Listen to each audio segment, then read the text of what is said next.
Sam Bell reporting to Central. Everything running smoothly. Over and out. Rock and roll. God bless America. Y arrancamos con cine y arrancamos con Eduardo Alvariza, que nos combinó a todos a ver una película. Avisó tarde, hay que decirlo, no todos pudimos cumplir. Estamos hablando de En la Luna. En la Luna. Una película de 2009. Esta película yo la había visto en un sagrado sitio que lamentablemente no existe más y espero que vuelva, por Dios, lo voy a mencionar aquí, que es Cult Movies. Yo la había visto a la pasada por ahí, dentro de las tantas películas interesantes que tenía Cult Movies, y la había dejado. Pero Netflix, que va colgando con cuentagotas las cosas, por lo menos los largos, cuelga bastante bien. Cuelga, no sé si suena esto de colgar bien, pero cuelga bien. Y es un término, es todo tan nuevo que está bien, capaz que el término empieza a funcionar. Lo primero es una película de bajo presupuesto porque sucede en la Luna y está prácticamente actuada, es un unipersonal de Sam Rockwell. Es un señor que está trabajando como si fuera un operario con la minería, los recursos de la Tierra se han agotado, entonces los van a buscar a la Luna, y en la Luna hay una especie de rastrilladora, así como de cosechadora, que levanta helio y levanta otros minerales, y Sam Rockwell, de su base en la Luna, va en un tanquecito, recoge la mercancía y la envía a la Tierra. Y habla con una computadora. Bueno, ahí estamos hablando de que es un universo paralelo, es un futuro. Bueno, hemos llegado a la Luna y hemos pisado y hemos caminado en la Luna, pero creo que 11 o 12 astronautas. Es una película que está enmarcada dentro de lo que sería la ciencia ficción.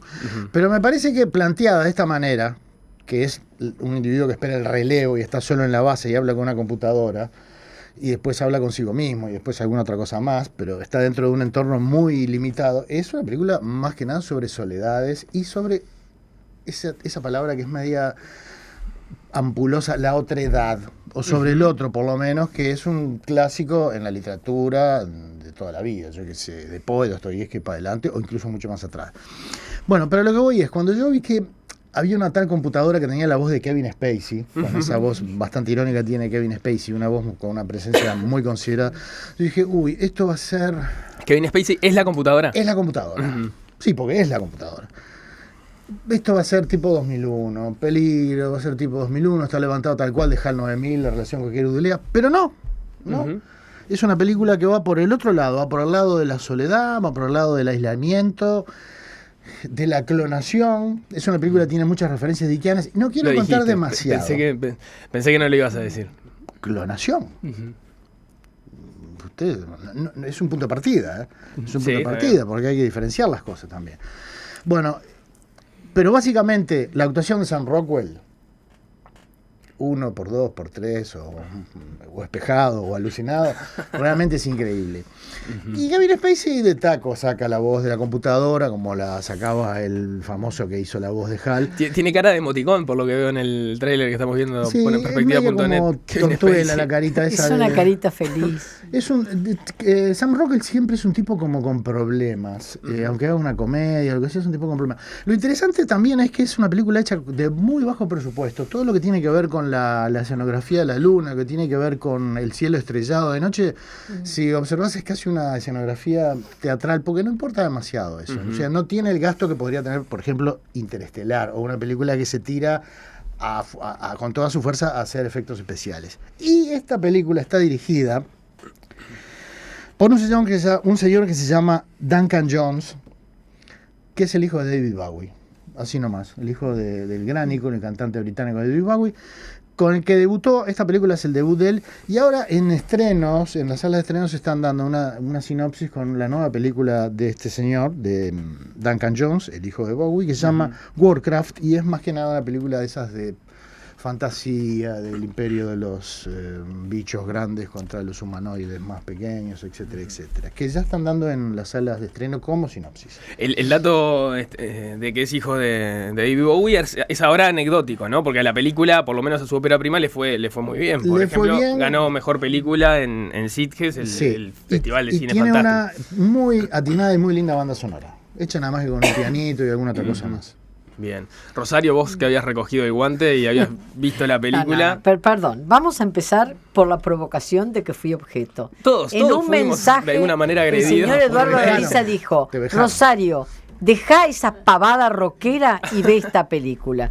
Con lo cual, por supuesto, yo dije, sí voy a verla. Pero él no recordó que yo no me gusta nada la ciencia ficción. Era un aguijoneo para que te animaras, Por Rosario. supuesto. No me gusta la ciencia ficción. Me pareció entonces que la máquina, por más que tenga la voz de Kevin Spacey, es un emoticón, me parece un tonto. No se puede comparar con la HAL 9000 de 2001, que tenía otro brillo, porque el desenlace me parece casi previsible, y porque además no concibo que haya una persona que elija esta condición de ser un astronauta solo, en solitario absoluto, dejando una mujer y una niña chiquita en tierra. Perdón, pero esas cosas ocurren en la Tierra y en trabajos terrenales, dejar a la mujer y a los hijos, no es ciencia ficción. Bien, pero hay elecciones que me parecen tontas. Entonces, de cualquier forma, yo sé que habla de la soledad. La palabra tonta. Elección tonta. Es decir, sobre todo para irse a meter en un cubículo en el cual está delimitado pero limitado Rosario, todas sus facultades. escuchame una cosa, las malas decisiones que provocan dramas muchas veces son decisiones erróneas, exactamente, o erróneas. Ahí se desenlaza. De cualquier modo, permítame decir que a mí la película no me gustó, más allá de mi poca autoridad en la materia, con lo cual le cedo la derecha a que la opinión de Eduardo sea la que ustedes tengan en cuenta y no la pavada mía. A propósito de la previsibilidad que señala Rosario, en realidad es lo que a mí me pasó leyendo críticas de la película, donde todo el tiempo, todas las críticas traían spoiler y avisaban, ¿no? Bueno, a partir de este párrafo te vas a encontrar con que a los tipos les parecía necesario para poder explicar algunas cosas de la película. Y lo que señalaban algunas de esas críticas es que fue el propio Duncan Jones no quiso sorprender a nadie con la historia, porque de hecho cuando presenta la película en el festival, cuando estrena en Sitges, él cuenta de qué va, porque lo que le dice es que más que generar sorpresa, quería tratar todo lo que surgía a partir de eso, y ese parecería ser uno de los valores de la película, ¿no? Yo creo que los spoilers deben ser necesarios, ser advertidos en todas las películas, ciencia ficción o no ciencia ficción. De repente, más que nada, en los policiales, en las películas de suspenso, en las historias que tienen un entramado hacia, digamos, acción o desenlaces que vos los estás buscando. Pero cuando se tratan de dramas o de comedias también debería haber spoiler.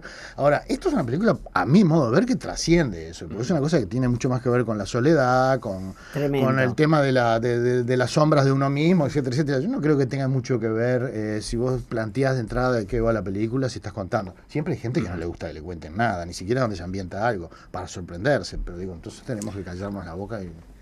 Estábamos hablando de En la Luna, película que se puede ver en Netflix, que le encantó a Eduardo Alvariza y que a Rosario Castellanos le pareció tonta. Yo no lo dije, lo dije fuera del aire. Con un poco más de cine. It's a shame not to have more photos around the house. I guess we didn't see the point of taking pictures of ourselves. It's a shame. Come on. What are you doing? Come on. I'm not prancing around in the living room at this time of night. And this really is a great... Bueno, esta fue la película que generó cierta discordia, cierta competencia. Tanto Eduardo como Débora querían comentarla, lo pueden hacer entre los dos. Capaz que es una coincidencia, incluso. O se pelearán entre ellos, está bien. Sí, hay que ver. Bueno, Alvariza me apura. 45 años, estuvo ahora compitiendo en los últimos Oscars en el rubro de actriz, pero fue una de las que pasó sin mucho ruido. Y la verdad que es una película muy bien lograda, en la que no importa tanto el director, que es el inglés Andrew Hay, sino más que nada los dos protagonistas, que son dos glorias británicas. Estamos hablando de Tom Courtenay, o como quieran pronunciarlo, y Charlotte Rampling. Y básicamente ellos acá se convierten en una pareja que está a punto de celebrar los 45 años de casado y que de repente tienen que vivir una crisis. Cuando reaparece el fantasma de un amor de la juventud de este hombre que falleció en un accidente a los 27 años cuando estaban recorriendo los Alpes suizos, y ahí mismo aparece el cuerpo congelado tantísimos años después, cuando parecía que todo eso se había quedado en un recuerdo olvidado y lejano. Y la película no se caracteriza por las audacias formales, sino en los méritos vienen por otro lado. Por ejemplo, nunca cae en el sentimentalismo, no es cruel, no es condescendiente con esta pareja mayor y nunca intenta manipular los sentimientos del espectador. Y hay algo que se vuelve muy patente. Escuchaba un pianito ahí que me parecía medio manipulador. No sucede. No se utiliza. No sucede. Y hay algo que yo decía que es muy patente, que basta con un primerísimo plano del rostro de Charlotte Rampling para que esa mirada, que a veces puede parecer fría o inexpresiva, de repente atraviese los recuerdos y los temores de su vida, y lo hace con una fuerza. Siempre Charlotte Rampling ha tenido ese extraño magnetismo. Y ellos son una pareja que viven en la campiña inglesa, que en realidad lo que hacen es leer, sacar a pasear al perro, ir alguna vez al pueblo, hacer algunas compras o ir a merendar. Y este suceso es el que empieza a socavar su vida.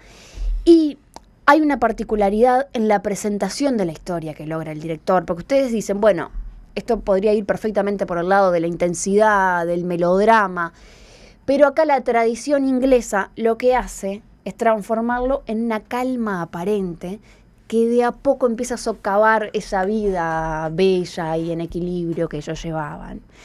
Y además, lo que hace la película, yo no sé qué te pareció a vos, Chueco, pero es lograr hablar del amor, de la pareja, de la angustia que genera la incertidumbre, la pérdida, y no lo hace desde la gravedad o desde la verborragia, sino a partir de esa complejidad que le implica a Charlotte Rampling encarar los misterios que genera simplemente el hecho de estar vivos. Digamos. No va por el camino de Amour de Haneke, va por otro lado. Sí, yo estoy de acuerdo básicamente con todo. Es una película con dos actores monumentales. Los dos ganaron premio en la Berlinale a propósito de eso. Yo creo que Charlotte, no tanto Tom Carney. Tom Carney tiene películas viejas, o sea, cuando él era joven, como Por la Patria o El Mundo Frente a Mí, que daban muestras. Yo creo que en cambio el caso de Charlotte Rampling ganó muchísimo con la veteranía. Sí. Muchísimo, como actriz me refiero. No, lo que quería agregar es que lo interesante es tres cositas. Primero, me quedé hasta el final de los créditos en el cine para ver dónde diablos habían rodado la película, porque me enamoré de ese lugar. Yo quiero ir ahí a pasar el resto de mis días o lo que fuere. Norfolk, en la campiña británica, es divino, es un lugar increíble. Salen a pasear, hay mucho verde, un verde húmedo. Canales. Canales, además hay un pasito por los canales. O sea, hay un aditivo al paisaje que es interesante. No, pero lo que me interesaba de la aparición de la novia de la juventud es que aparece casi como una cajita de ciencia ficción. Aparece con el cuerpo intacto, porque aparece congelado. Entonces lo que ocurre es que Tom Carney se enfrenta no solo a un abismo de un amor anterior, sino que se enfrenta al abismo de que esa persona muerta quedó igual en los 27 años, que él ya tiene 60 más prácticamente, ¿no? O sea, me parece que ese vértigo es el que le provoca mucho más ansiedad que el festejar los 45 años de boda, el tener pendiente qué música van a poner, si los Platters o no sé qué cosa. O sea, porque es una cosa que me hizo acordar de la noche de Barjavé, que aparecen un hombre y una mujer enterrados en el fondo también de la Antártida o del Polo Norte, en un estado impecable, y lo descongelan, pero en ese caso los congelaban vivos. Y también estoy de acuerdo con Débora, que es muchísimo más lo que se sugiere y lo que se da siempre a un nivel desordenado. No hay nada, ni siquiera las discusiones toman un cariz de grito, de que podía tenerlo. Yo decía, esta gente hasta en la pelea es amable, sensible, qué maravilla. Apenas dejan entrever una mínima ironía, hay algo satírico, pero y hay algo que se da. Pero además se escuchan, en el momento más bravo se escuchan. Cuando discutimos tapamos siempre. Además tú estás haciendo una revisión, llegaste a una conclusión muy masculina, que es enfrentarte con Inevitable. Tu propia... Yo te hago la femenina, es decir, cuando a la vejez te podés llegar a plantear de qué habría ocurrido si las circunstancias hubieran sido otras, que es lo que le pasa a Charlotte Rampling. Es decir, lo que se pregunta es, ¿y si no se hubiera muerto, yo estaría en esta? Es decir, hay una cantidad de cosas que uno se plantea. Y de hecho de la propia vida. O sea, ¿por qué no tuvimos hijos? ¿Por qué no casamos? ¿Por qué nunca nos sacamos fotos? Y es interesante porque este paisaje que describía el Chueco se empieza a transformar para el otro lado y esa casa empieza a ser un laberinto. Y de repente aparece la fragilidad, aparece una escalera que todo el tiempo parece que Charlotte Rampling se va a caer, por ejemplo, subiendo un altillo. Empieza a transformarse todo eso. También tiene algo muy teatral, que él es visto desde afuera, es como si el director los retratara con distancia. Y eso es algo que le hace muy bien a la película. Y es corta. Bien. ¿Dónde puede verse? En Casablanca. Sí, yo la vi en Alfabeta y quiero hacer un punto a favor. El Alfabeta está manteniendo cosas que no es común en todas las salas comerciales. Está manteniendo un nivel de producción impecable. La vi ayer en Alfabeta, luminosa, una producción digital impecable.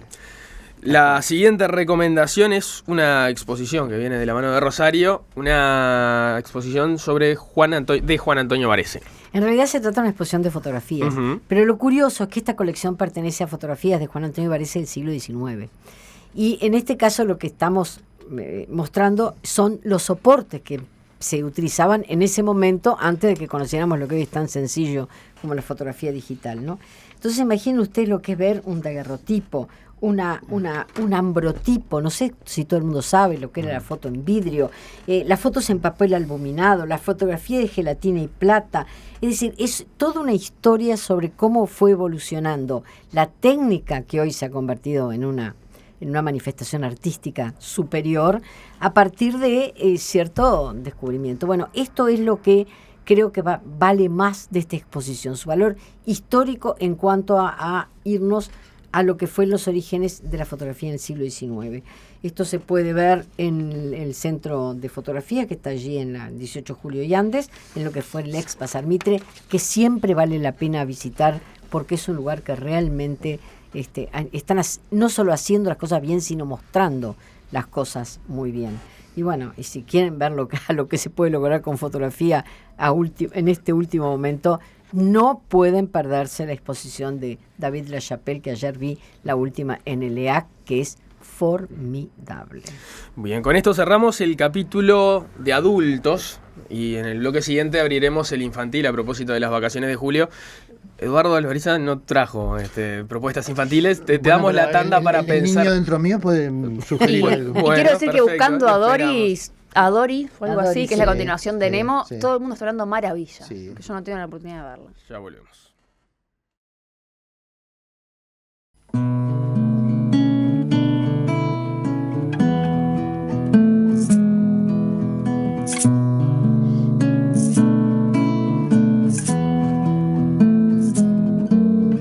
¿Dónde duerme el búho? ¿Dónde el caracol? Rosario, arrancamos contigo. Y bueno, esto se trata de nuestras canciones, este espectáculo para niños que nos propone Susana Bosch y Gustavo Ripa. Recordemos, Susana Bosch es una de las voces que también estuvo muy, muy relacionada con canciones para no dormir la siesta, que yo recomendaba la vez pasada, es casi la otra mitad, ¿verdad? Esta voz cálida, sugerente, que interpreta canciones tradicionales propias, pero también de autores nacionales y latinoamericanos, lo que de alguna forma configura un panorama de la canción infantil de la región. En este caso la acompaña un gran guitarrista como Gustavo Ripa, de sólida formación de guitarra clásica, pero además varios premios obtenidos y que además acompañó a muchos de los mejores cantantes y músicos de nuestro medio. Las funciones son viernes, sábado y domingo en la Sala Camacuá de AEBU. La Sala Camacuá, que no hace mucho reabrió sus puertas, es una preciosa salita que está en la sede de AEBU, allí frente a Plaza España, digamos así. Y las funciones de los 3 días, viernes, sábado y domingo, son siempre a las 16:30 horas.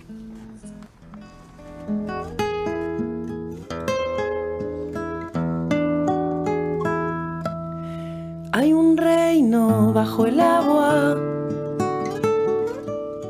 un sauce me lo contó,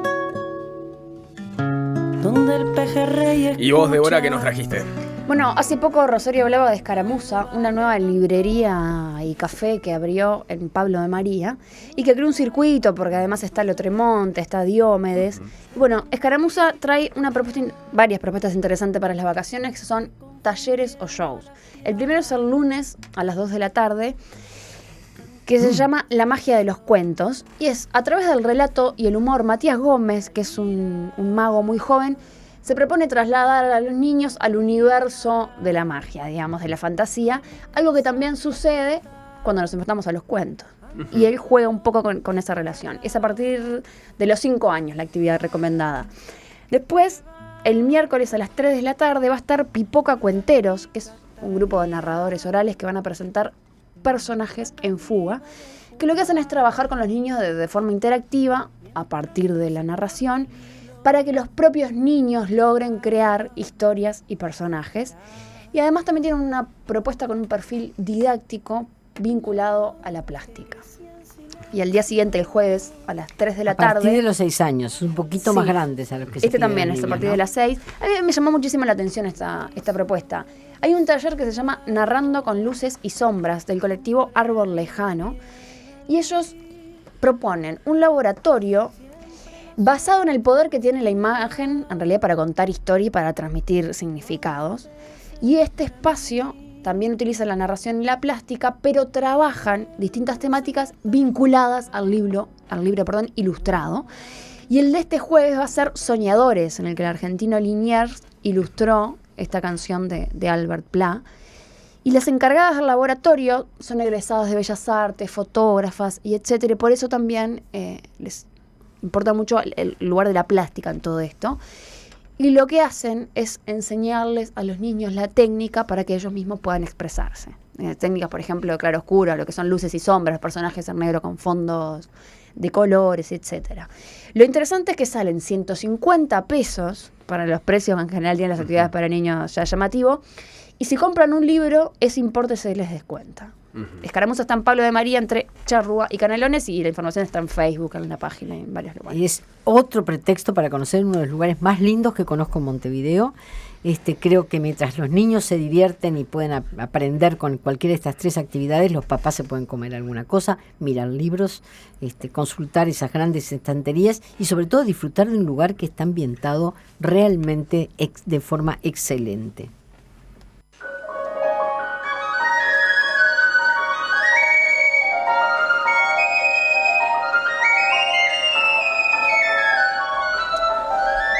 Y la Orquesta Juvenil del Sodre también se propuso entretener a los más chiquitos. Exacto, en este caso acompañada por 2 narradores, proyecciones animadas, bailarines de la Escuela Nacional de Danza y todos ellos dispuestos a contarnos 4 cuentos infantiles: La Tortuga y la Liebre, Ricitos de Oro y los 3 Osos, Viaje Espacial y Guille en el Parque de Diversiones. No conozco los últimos 2. No, porque son invención. Nunca entendí Ricitos de Oro.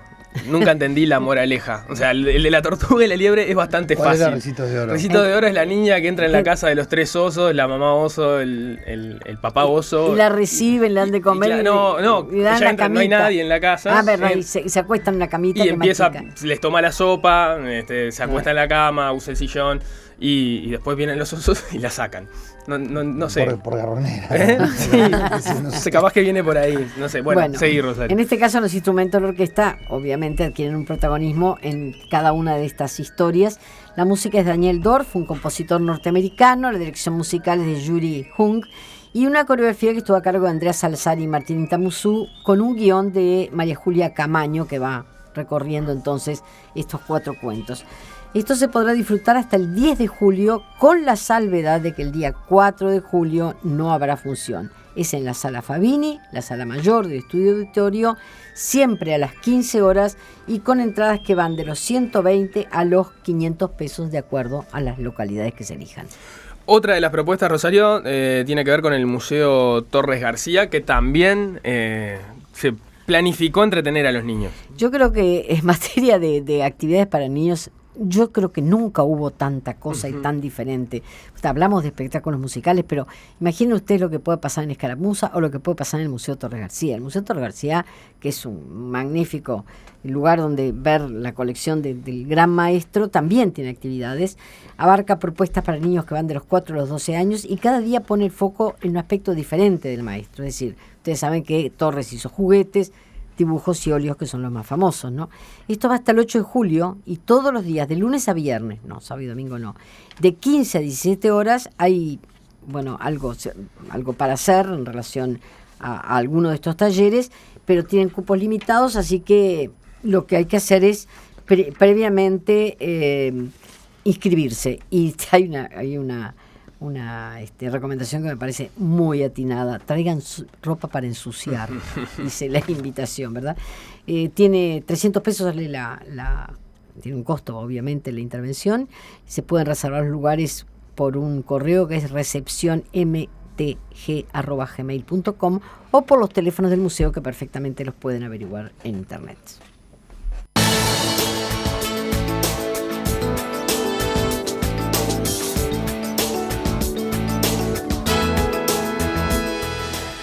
Hasta acá llegamos, señores. Nos quedó pendiente cuáles eran tus planes para niños, Eduardo, pero bueno, capaz que la semana que viene te pones a tiro.